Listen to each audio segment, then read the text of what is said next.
आज हम लोग NCERT क्लास 6 एक्सरसाइज 10 इमारतें, चित्र तथा किताबें, अध्याय 10 का आज टॉपिक है इमारतें, चित्र, किताबें, जिसको आज हम लोग पूरा पढ़ने वाले हैं। मरुदस्वामी और लो स्तंभ। मरुदस्वामी आज बहुत खुश था। पहिएदार कुर्सी में बिठाकर उसका भाई उससे कुतुब मीनार दिखाता हुआ प्रसिद्ध लो स्तंभ के सामने आया। धूल भरे पथरीले रास्ते से रैंप के सहारे यहाँ तक आना काफ़ी मुश्किल था। अपने इस अनुभव को मरुदस्वामी कभी नहीं भुला पाएगा। धातु विज्ञान। प्राचीन भारतीय धातु वैज्ञानिकों ने विश्व धातु विज्ञान के क्षेत्र में प्रमुख योगदान दिया है। पुरातात्विक खुदाई ने यह दर्शाया है कि हड़प्पावासी कुशल शिल्प थे और उन्हें तांबे का धातु, जिसे धातु शोधन कहते हैं, तांबे की धातु की जानकारी थी। उन्होंने तांबे और टीन को मिलाकर कांसा भी बनाया जाता था। तो ये भी पता चल गया कि कांसा क्या चीज़ का बनता है, तो तांबा और टीन से। जहाँ हड़प्पावासी कांस्य युग से जुड़े थे, वहीं उनके उत्तराधिकारी लो युग से संबंध थे। भारत अत्यंत विकास किस्म के लोहे का निर्माण करता था। भारत जो है अत्यंत विकसित किस्म का लोहे का निर्माण करता था। खोटा लोहा, पिटवा लोहा, ढलवा लोहा, ये तीनों लोहा का वो लोग प्रोडक्शन करते थे। लो स्तंभ। महरौली, दिल्ली में कुतुब मीनार के परिसर में खड़ा यह लो स्तंभ भारतीय शिल्पकारों की कुशलता का एक अद्भुत उदाहरण है। तो कुतुब मीनार कहाँ है? तो दिल्ली में है। दिल्ली में कहाँ? तो महरौली के पास। इसकी ऊंचाई 7.2 मीटर है। कुतुब मीनार की ऊंचाई कितना है? तो 7.2 मीटर। वजन 3 टन से भी ज़्यादा है। 1 टन बराबर होता है 100 किलो। ये है 3 टन से ज़्यादा होता है। इसके निर्माण लगभग 1500 साल पहले हुआ था। देखिए यहाँ पॉइंट है इसकी। कुतुब मीनार की ऊंचाई है 7.2 मीटर, वजन लगभग कितना है? 3 टन। और इसका निर्माण कब हुआ था? तो 15 साल पहले। इसके बनने के समय की जानकारी हमें इस पर खुदे अभिलेख से मिलती है। उस पर लिखा हुआ जो अभिलेख है ना, उसी से पता चला है कि कितना टन का है, कितना ऊंचाई है और कब बना है। इसमें चंद्र नामक एक शासक का जिक्र है जो संभवतः गुप्त वंश के थे। आश्चर्य की बात यह है कि इतनी शताब्दियों के बाद भी इसमें जंग नहीं लगा है। यही है लो स्तंभ, जो कि दिल्ली में है, महरौली के पास।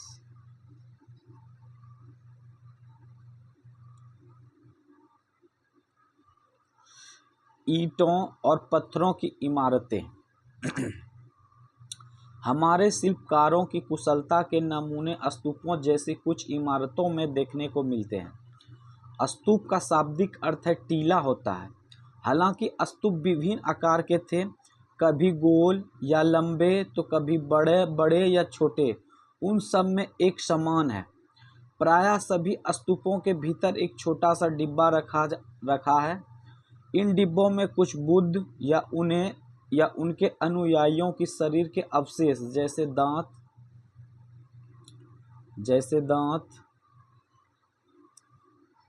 दांत, हड्डी या राख, या उनके द्वारा प्रयुक्त कोई चीज या कोई कीमती पत्थर अथवा सिक्के रखे होते हैं। इसे धातु का मंजूसा कहते हैं। प्रारंभिक स्तूप धातु मंजूसा के ऊपर रखा मिट्टी का टीला होता था। बाद में टीले को ईंट से ढक दिया गया और बाद के काल में उस गुंबदनुमा ढांचे को तरासे हुए पत्थरों से ढक दिया गया।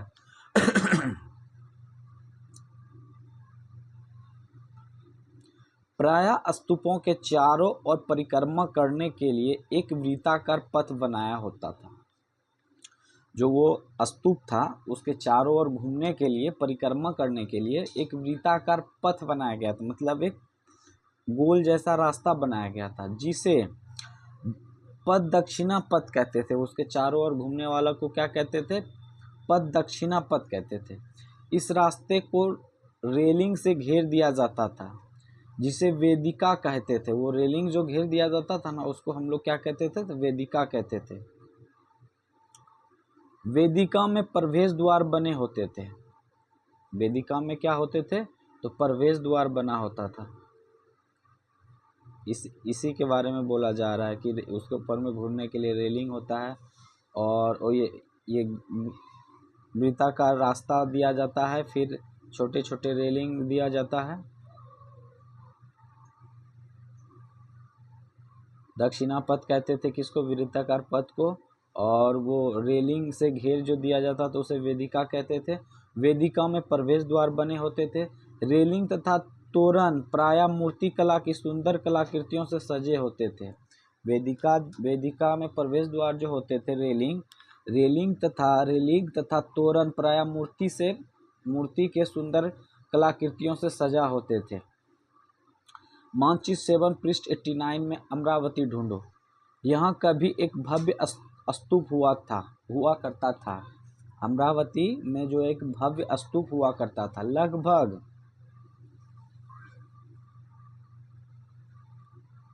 लगभग 20 साल पहले इस स्तूप को सजाने के लिए शिलाओं पर चित्र उकेरे गए। कई बार पहाड़ियों को काटकर बनावटी गुफाएं बनाई जाती थी। इस तरह की कई गुफाओं को मूर्तियों तथा चित्रों द्वारा सजाया जाता था।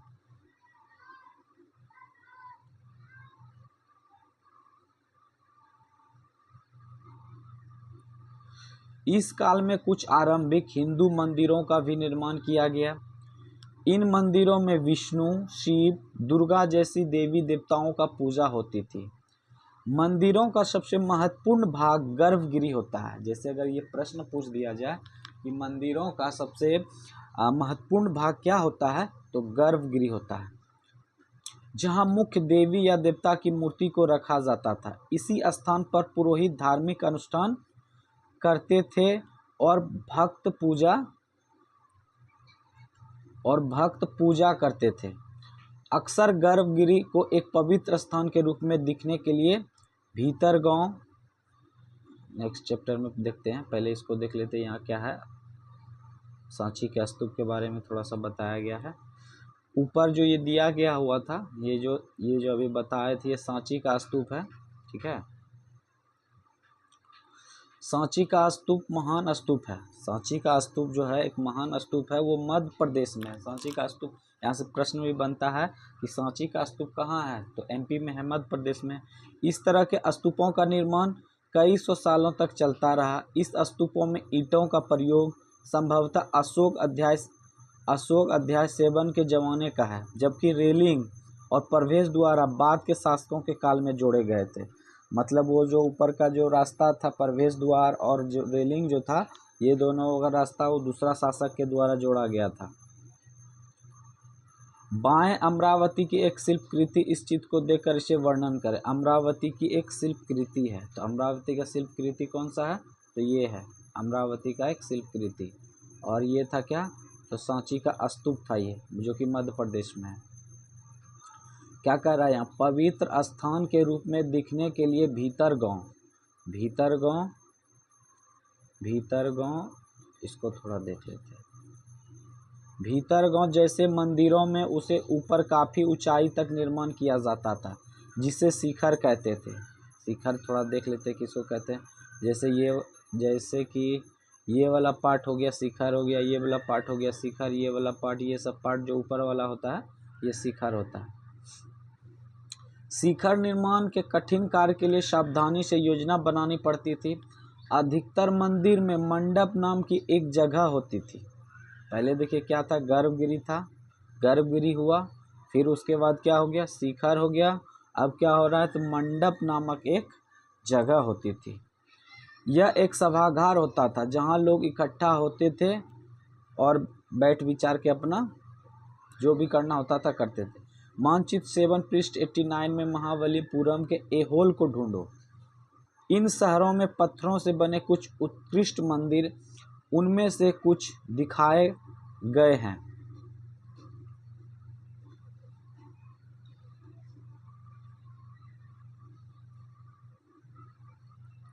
बाएं ऊपर, ऊपर में बाएं, उत्तर प्रदेश के भीतर गांव का एक आरंभिक मंदिर है। देख ही लेते हैं ऊपर बाएं तरफ, ऊपर बाएं तरफ ये, फिर दाएं बोलेंगे तो ये बाएं ऊपर। उत्तर प्रदेश के भीतरी का एक आरंभिक मंदिर, यह लगभग 1500 साल पहले पक्की ईंटों और पत्थरों से बनाया गया था। अब दाएं तरफ जो बताए थे, दाएं ऊपर महाबलीपुरम के एकास्मिक मंदिर, इनमें से प्रत्येक मंदिर एक ही विशाल पहाड़ी को तराश कर बनाया गया, इसलिए इन्हें एकासम कहा गया है। अगर कोई भी चीज़ को तराश के बनाया जाता है तो उसको हम लोग इसमें क्या कहा गया है, मंदिर को एकासम कहा गया है। ईंट से बनाए जाने वाले मंदिरों से यह बिल्कुल भिन्न होते थे, जो कि पत्थरों से, जो पत्थर का जो बना हुआ चट्टान होता था ना, उसको काट के तराश के बनाया जाता था। ईंट से बनी इमारतों में नीचे से ईंटों की एक एक तक जोड़ते हुए इसके ऊपर की ओर ले जाते हैं, जबकि चट्टान तराश कर बनाए जाते हैं। ईंट को क्या करते हैं, धीरे धीरे करके टेढ़ा करते करते ऊपर ले जाते हैं, लेकिन चट्टान को क्या करते हैं, ऊपर से की ओर से काटते हुए नीचे की ओर उसका आकार में बनाते हैं। बनाए जाने वाले मंदिरों को पत्थर काटने वाले ऊपर से नीचे की ओर बनाते हैं। इन मंदिरों को बनाते समय पत्थर काटने वाले को किन किन समस्याओं का सामना करना पड़ता होगा, इसकी सूचना बनाओ। दाएं, एहोल दुर्ग मंदिर, यह लगभग 1400 साल पहले बनाया गया था। एहोल मंदिर जो है 1400 साल पहले बनाया गया था। स्तूप तथा मंदिर किस तरह बनाए जाते थे? स्तूप जो था और मंदिर किस तरह बनाया जाता था, उसके बारे में देखते हैं। स्तूप तथा मंदिर को बनाने की प्रक्रिया में कई अवस्थाएं आती थी। इसके लिए काफ़ी धन खर्च होता था, इसलिए आमतौर पर राजा या रानी ही इन्हें बनवाने का निश्चय करते थे। पहला काम अच्छे किस्म के पत्थर ढूंढकर शिलाखंडों को खोदकर निकालना होता था। फिर मंदिर के स्तूप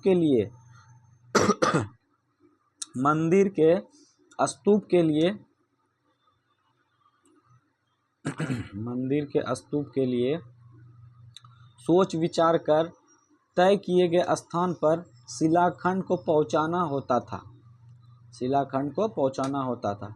यहाँ पत्थरों को काट छाँट कर तराशने के बाद खंभों, दीवारों की चौखटों, फर्शों तथा छतों को आकार दिया जाता था। इन सब के तैयार हो जाने पर सही जगह पर उन्हें लगाना काफ़ी मुश्किल काम था।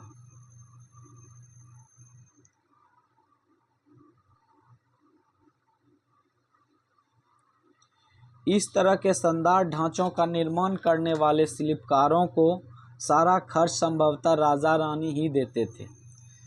इसके अतिरिक्त इन स्तूपों या मंदिरों में आने वाले भक्त जो उपहार अपने साथ लाते थे, उनसे इमारत की सजावट की जाती थी। जैसे हाथी का दांत का काम करने वाले श्रमिकों के संघ ने सांची का एक अलंकृत प्रवेश द्वार, जिसको तोरण कहते हैं, प्रवेश द्वार को क्या कहते हैं, तोरण, प्रवेश द्वार को बनाने का खर्च दिया था।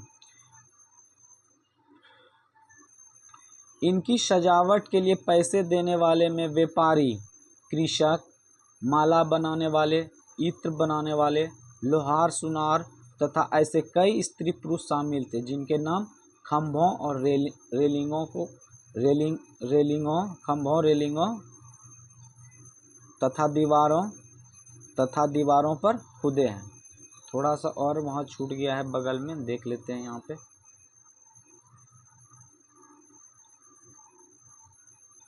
बाएं उड़ीसा का जैन मठ, बाएं में जो है उड़ीसा का जैन मठ है। एक पहाड़ी को खोदकर इस 2 मंजिली इमारत को बनाया गया है। कमरों के प्रवेश द्वारों को ध्यान से देखो, इनमें जैन भिक्षु रहते थे और ध्यान करते थे। पृष्ठ 13 पर चित्र अध्याय 2 और दिखाई गई है। कई गुफाओं में क्या अंतर है? नीचे राष्ट्रीय संग्रहालय नई दिल्ली में एक मूर्ति का चित्र है। ये राष्ट्रीय संग्रहालय कहाँ है? तो यहाँ से एक प्रश्न ये भी बन रहा है कि राष्ट्रीय संग्रहालय कहाँ है? राष्ट्रीय संग्रहालय कहाँ है? तो दिल्ली में है। एक मूर्ति चित्र का क्या तुम देख पा रहे हो कि किस प्रकार की गुफाएं खुदाई गई होगी?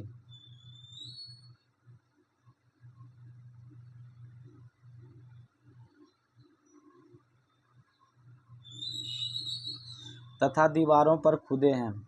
इसलिए जब तुम इन स्थानों को देखने जाओगे तो शायद तो याद रखना कि कितने सारे लोगों ने इन्हें बनाने और सजाने में अपनी योगदान दिया था। चित्रकला, अब चित्रकला को देखेंगे। मानचित्र 7 में अजंता को ढूंढो। यह वह जगह है जहां की पहाड़ों में सैकड़ों सालों के दौरान कई गुफाएं खोदी गई थी। 100 सालों के दौरान कई गुफाएं खोदी गई थी। कहाँ? तो अजंता में। इनमें से ज़्यादातर बौद्ध भिक्षु के लिए बनाए गए विहार थे। इसमें अजंता की गुफा में सबसे ज़्यादा क्या था? तो बौद्ध भिक्षुओं के द्वारा बनाए गए विहार थे। इनमें कुछ को चित्र द्वारा सजाया गया था। यहाँ उनके कुछ उदाहरण दिए गए हैं। गुफाओं के अंदर अंधेरा होने की वजह से अधिकांश चित्र मसालों की रोशनी में बनाए गए थे। इन चित्रों के रंग 1500 साल भी चमकदार है। ये रंग पौधे तथा खनिजों से बनाए गए थे। ये क्वेश्चन आता है यहाँ पे एनसीईआरटी में कि ये अजंता की गुफाओं में जो चित्र जो बनाया गया था वो क्या चीज़ से बनाया गया था?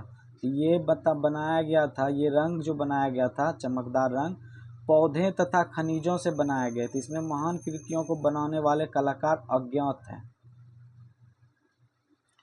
चित्र यही है, ये चित्र है और एक ये है अजंता के चित्र। तुम इन्हीं में से प्रत्येक चित्र में जो दिखाया गया उसे वर्णन करो।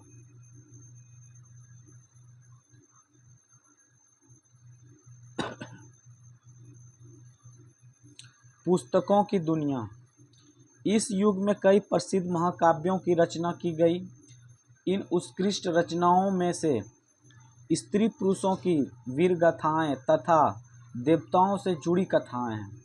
करीब 1800 साल पहले एक प्रसिद्ध तमिल महाकाव्य शिल्पदिकारम की रचना इलांगो नामक कवि ने की थी। यहाँ पे भी एक इम्पोर्टेंट लाइन है। प्रसिद्ध तमिल महाकाव्य शिल्पदिकारम जो है एक तमिल महाकाव्य है जो इसकी रचना किया था इलांगो ने। कौन किया था? शिल्पदिकारम का कौन रचना किया था? तो इलांगो नामक कवि ने किया था, जो कि एक तमिल महाकाव्य था। इसमें कोवलम नामक एक व्यापारी की कहानी है। वह पुहार में रहता था। अपनी पत्नी कनगी की उपेक्षा कर वह एक नर्तकी माधवी से प्रेम करने लगा। वो शादीशुदा था, उसकी पत्नी भी थी। कनगी की उपेक्षा कर वह एक नर्तकी माधवी से प्रेम करने लगा। बाद में वह और कनगी पुहार छोड़कर मदुरै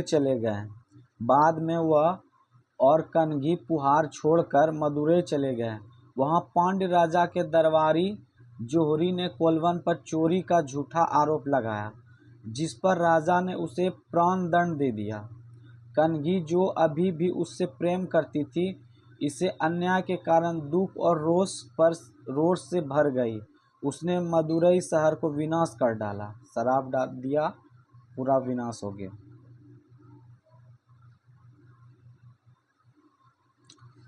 शिल्पदिकारम से लिया गया एक वर्णन। यहाँ कवि ने कनंगी के दुख इस तरह वर्णन किया। ओ मेरा दुख तो देखो, तुम मुझे सतावना तक नहीं दे सकते। क्या यह सही है कि विशुद्ध सोने से भी सुंदर तुम्हारा शरीर बिना धुंधला धूल से सना यूं ही पड़ा है? यह कहाँ का न्याय है कि गोधली की इस स्वर्णिम आभा में फूलमाला से ढके सुंदर वृक्ष स्थल वाले तुम जमीन पर गिर पड़े हो। मैं अकेली असहाय और हताश होकर खड़ी हूँ। क्या ईश्वर नहीं है?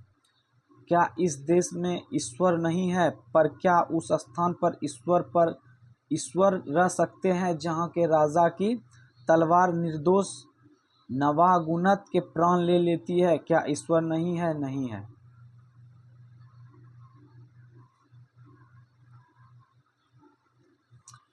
एक और तमिल महाकाव्य मणिमेखलाई को करीब 1400 साल पहले सतनार द्वारा लिखा गया। इनमें कोवलन तथा माधवी की बेटी की कहानी है। एक और तमिल महाकाव्य है, उधर भी था एक, और यहाँ पे मणिमेखलाई को 1400 साल पहले सतनार द्वारा लिखा गया एक कोवलन तथा माधवी की बेटी की कहानी है। यह रचनाएं कई सदियों पहले ही खो गई थी। उन्हीं पांडुलिपियों दोबारा लगभग 100 साल पहले मिली। अन्य लेखक जैसे कालिदास, जिनके बारे तुम अध्याय 9 में पढ़े हो, संस्कृत में लिखते थे। पुरानी कहानियों का संकलन तथा संरक्षण। हिंदू धर्म से जुड़ी कई कहानियाँ जो बहुत पहले प्रचलित थी, इसी काल में लिखी गई है। इनमें पुराण भी शामिल है। पुराण का शाब्दिक अर्थ होता है प्राचीन। पुराण का शाब्दिक अर्थ क्या होता है? प्राचीन होता है। पुराणों में विष्णु, शिव, दुर्गा या पार्वती जैसी देवी देवताओं से जुड़ी कहानियां हैं। पुराण में कौन सी देवी देवताओं का कहानियां हैं? तो शिव हो गया, विष्णु हो गया, दुर्गा हो गया, पार्वती हो गया।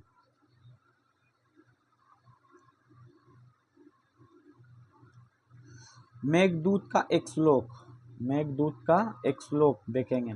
यहाँ उनकी सबसे प्रसिद्ध रचना मेघदूत से एक अंश दिया गया है। यहाँ एक विरही प्रेम बरसात के बादल को अपना संदेशवाहक बनाने की कल्पना करता है।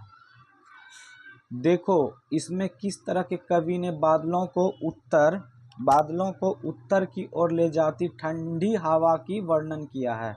ठंडी हवा का वर्णन किया है। तुम्हारे बिछोरों से मुलायम हो उठी मिट्टी की भीनी खुशबू से भरे, हाथियों की सांस में बसी जंगली गूलर को पकाने वाली शीतल बयार तुम्हारे साथ धीरे धीरे बहेगी। क्या तुमको लगता है कि कालिदास को प्राकृतिक प्रेमी कहा जा सकता है?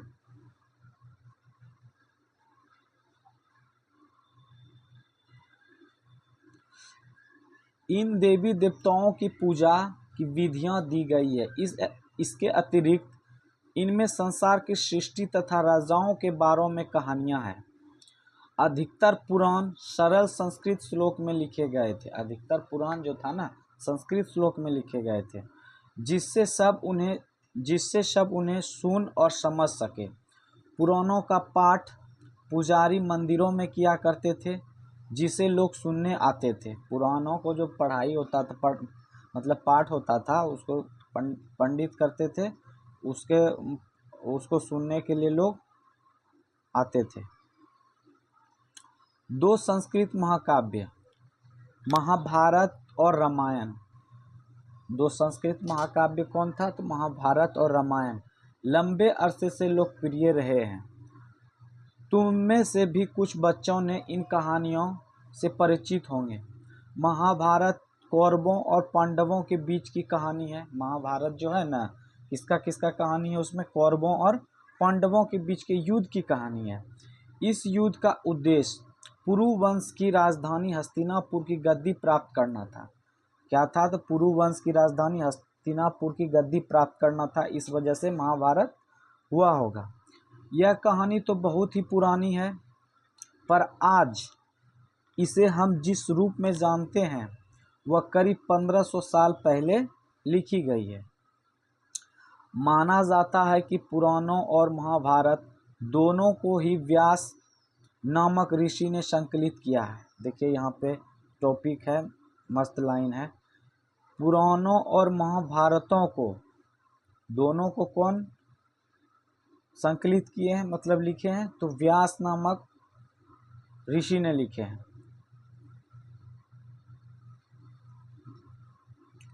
महाभारत में भागवत गीता भी है। महाभारत में भगवत गीता भी है।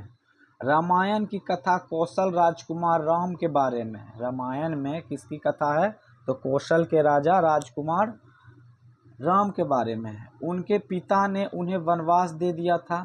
वन में उनकी पत्नी सीता का लंका के राजा रावण ने अपहरण कर लिया था। सीता को वापस पाने के लिए राम को लड़ाई लड़नी पड़ी। वे विजयी होकर कौशल की राजधानी अयोध्या लौटे।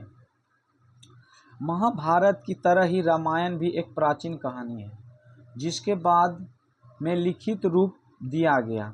संस्कृत रामायण लेखक वाल्मीकि माने जाते थे। महाभारत और पुराण का व्यास जी थे और रामायण का हो जाएगा वाल्मीकि जी थे। इस उपमहाद्वीप विभिन्न भागों में महाभारत और रामायण के विभिन्न रूपांतर लोकप्रिय हैं। इसके आधार पर नाटक, गीत और नृत्य परंपराएं भी उभरी।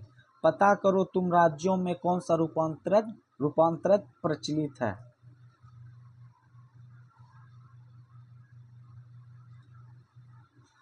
आम लोगों द्वारा कही जाने वाली कहानियां। आम लोगों द्वारा जो कही जाती थी कहानियां, उसके बारे में देखते हैं जरा थोड़ा सा। आम लोग भी कहानियां कहते थे, कविताओं और गीतों की रचना करते थे, गाना गाते थे, नाचते थे और नाटकों को खेलते थे। इनमें से कुछ तो इस समय के आसपास जातक और पंचतंत्र की कहानियां के रूप में लिखकर सुरक्षित कर लिए गए। जातक कथाएं तो अक्सर स्तूपों की रेलिंग तथा अजंता के चित्रों में दर्शाई जाती थी। इनमें से एक कहानी अगले पृष्ठ में दी गई है।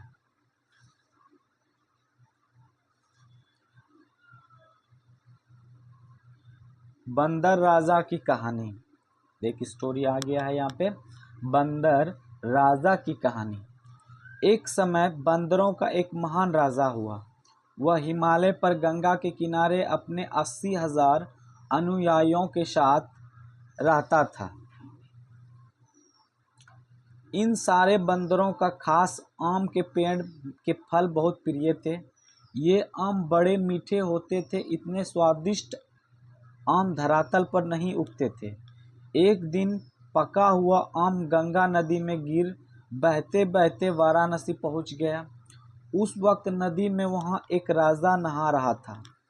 उस वक्त नदी में वहां एक राजा नहा रहे थे। उसे वह आम मिला। उसे चखकर वह हैरान रह गया। उसने अपने राज्य के जंगलों की देखभाल करने वाले से पूछा कि क्या इस आम का पेड़ ढूंढ सकते हो या नहीं। तो वे राजा को हिमालय की पहाड़ी पर ले गए। राजा को पहाड़ी के पर लेके गए। वहां पहुंचकर राजा तथा उसके दरबारियों ने खूब आम खाए। रात में राजा ने देखा कि बंदर भी पके आमों का मजे ले रहा है। राजा को यह बात बुरी लगी और उन्हें मार डालने का फैसला किया। बंदरों का राजा ने अपनी प्रजा को बचाने की योजना बनाई। उसने आम के पेड़ की टहनियों को तोड़कर उन्हें आपस में बांधकर नदी में एक पुल बनवाया। इसके एक छोर को वह तब तक पकड़े रहा जब तक कि उसकी सारी प्रजा ने नदी पार न कर लिया। पर इस प्रयास से वह इतना थक गया कि मरणासन्न होकर गिर गया। गिर गड़ा लिखा हुआ है लेकिन गिर गया होगा यहाँ पे। राजा ने जब यह सब देखा तो उसने बंदर राजा को बचाने की काफी कोशिश की, पर वह सफल ना हुआ। बंदर राजा की मृत्यु पर उसे शौक हुआ और राजा ने उसे पूरा सम्मान दिया। मध्य भारत में भरहुत के एक स्तूप से मिले एक पत्थर पर उकेरे गए चित्र में इसे दिखाया गया है। क्या तुम बता सकते हो कि इसमें कहानी का कौन सा हिस्से दिखाया गया है, हिस्सा को क्यों चुना गया है?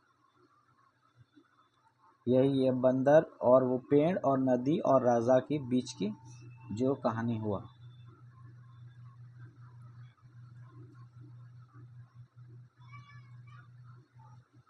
विज्ञान की पुस्तकें।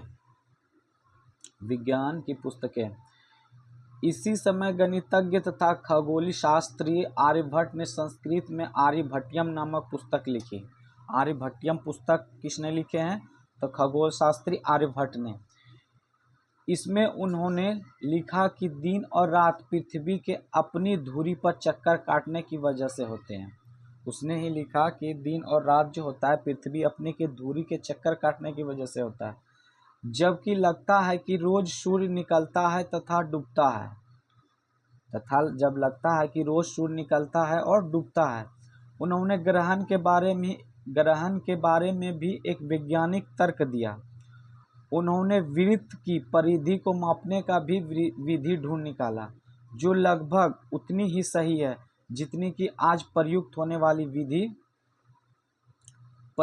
वाली विधि वराहमिहिर, ब्रह्मगुप्त और भास्कराचार्य कुछ अन्य गणितज्ञ और खगोलवेत्ता थे जिन्होंने कई खोजे गए इसके बारे में और पता लगाया। देखते हैं यहाँ पे, पहले इस शून्य के बारे में देख लेते हैं।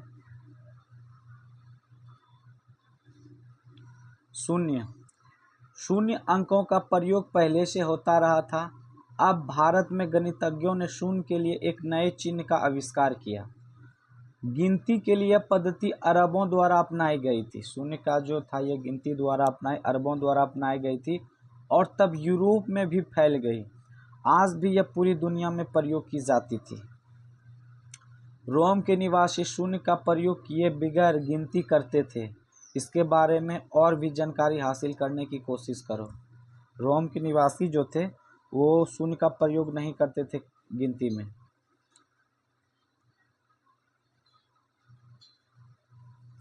आयुर्वेद चिकित्सा विज्ञान की एक विख्यात पद्धति है जो प्राचीन भारत में विकसित हुई। प्राचीन भारत में आयुर्वेद के दो प्रसिद्ध चिकित्सक थे, चरक प्रथम द्वितीय शताब्दी ईस्वी और सुश्रुत चौथी शताब्दी के ईस्वी के थे। चरक द्वारा रचित चरक संहिता औषधि शास्त्र की एक उल्लेखनीय पुस्तक है। अपनी रचना श्रुतु संहिता से श्रुत ने शल्य चिकित्सा की विधियों का विस्तृत वर्णन किया। कुछ उपयोगी वर्ड देख लेते हैं। स्तूप, मंदिर, चित्रकला, महाकाव्य, कहानी, पुराण, गणित, विज्ञान।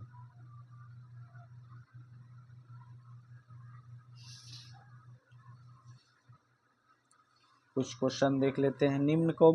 निम्नलिखित को सुमेल करो, मतलब मैच कराना है। स्तूप क्या होता था? तो स्तूप एक टीला होता है। शिखर क्या होता है? तो शिखर एक होता है मंदिर का ऊपर वाला, तो शिखर होता है गर्भगृह के ऊपर वाला लंबाई का निर्माण मंदिर के जो ऊपर में होता है। मंडप क्या था? तो वहाँ पढ़े थे, तो मंडप में मंदिरों में के लोगों के इकट्ठा होने की जगह है जहाँ पे लोग बैठ के अपना मीटिंग करते हैं। गर्भगृह क्या है? तो ये देवी देवताओं की मूर्ति स्थापित करने की जगह है।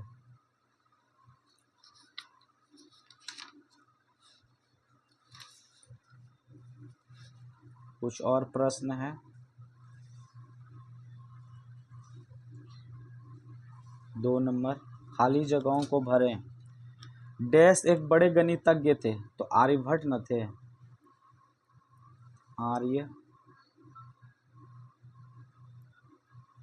आर्यभट्ट एक बड़े गणितज्ञ थे। डैश में देवी देवताओं की कहानियां मिलती है। किसमें मिलती है? तो पुराणों में। पुराणों में देवी देवताओं की कहानियां मिलती है। 2 नंबर, डैश के संस्कृत रामायण का लेखन माना जाता है। तो रामायण का तो वाल्मीकि लिखे थे, वाल्मीकि जी।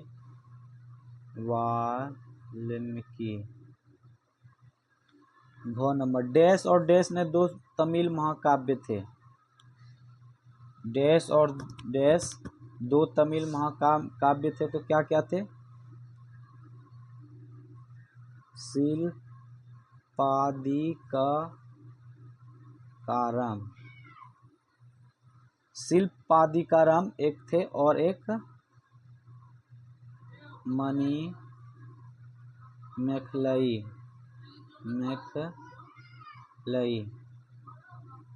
एक बार और देख लेते हैं। आर्यभट्ट एक बड़े गणितज्ञ थे। पुराण में देवी देवताओं की कहानियां मिलती है। वाल्मीकि को संस्कृत रामायण के लेखक माना जाता है। शिल्पादिकारम और मणिमेखलई दो तमिल महाकाव्य थे। और कुछ महत्वपूर्ण तिथियां देख लेते हैं। स्तूप का निर्माण की शुरुआत 2300 साल पहले हुआ था। अमरावती 2000 साल पहले हुआ था। कालिदास 1600 साल पहले थे। और लोह स्तंभ, भीतरगांव का मंदिर, अजंता की चित्रकारी, आर्यभट्ट सभी कोई 15 साल पहले के लगभग थे। दुर्गा मंदिर 1400 साल पहले था। आज ये एक्सरसाइज 10 था, जो कि आज ये कंप्लीट हो गया। अब नेक्स्ट एक और लेसन बच गया है न्यू वाला। एनसीईआरटी में एक अध्याय और जुड़ गया है 11, उसको नेक्स्ट क्लास में देखेंगे हम लोग। आज का क्लास यहीं पे समाप्त करते हैं। धन्यवाद।